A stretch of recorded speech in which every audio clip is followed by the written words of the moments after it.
You ever notice how some guys can touch a woman's hand and she lights up like Christmas morning, while another guy does the exact same thing and she physically recoils? It's not magic. It's not luck. And it's definitely not about being 6'4" with a jawline. There's a hidden architecture to how women actually experience touch. Most men never see it. They stumble around guessing. Today, I'm breaking down the real map. Not pickup tricks, not manipulation garbage, just what actually happens in her nervous system when you make contact. Stick around because the last zone I'm going to reveal. It's where attraction either dies forever or transforms into something she can't fake. Hit subscribe if you're tired of guessing and ready to actually understand. So here's the thing nobody talks about. Women don't experience touch as a single thing. Their skin is basically a sophisticated detection system that's been evolving for millions of years. Every zone on her body has different security clearance levels. And here's what messes men up constantly.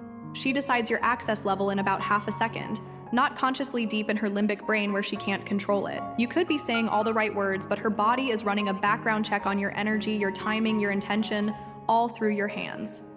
Let's start with Zone 1. The forearm, outer arm, casual shoulder contact. This is public space transit territory. If you're here, you're basically a friendly stranger, a co-worker, a guy in her spin class.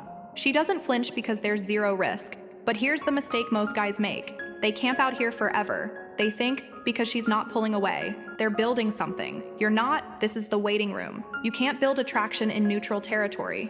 You can only avoid screwing up. Now Zone 2.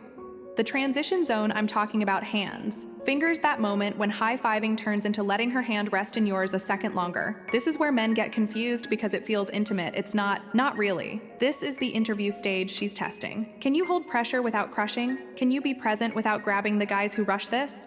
Who try to turn hand-holding into immediate waist-grabbing? They fail the test. She remembers her body catalogs that you tried to skip steps and you don't get a second audition. Here's where it gets interesting. Zone 3.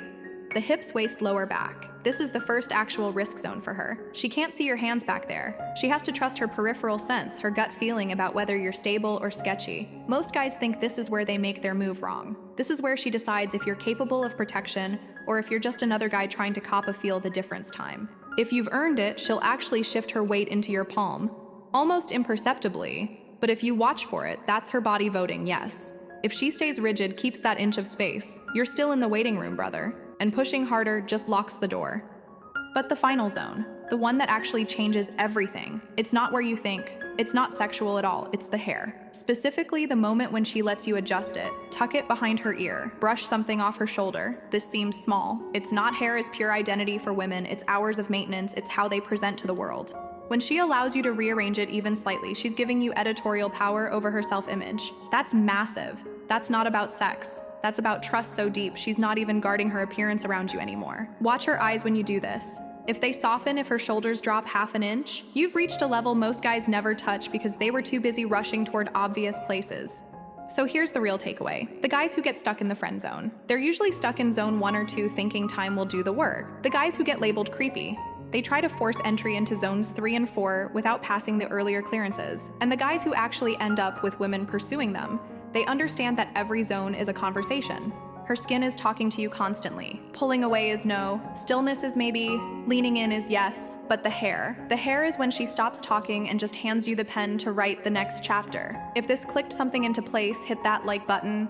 Subscribe for the next one where I'm breaking down the 3 conversation patterns that make her want to move through these zones faster without you pushing at all. See you there.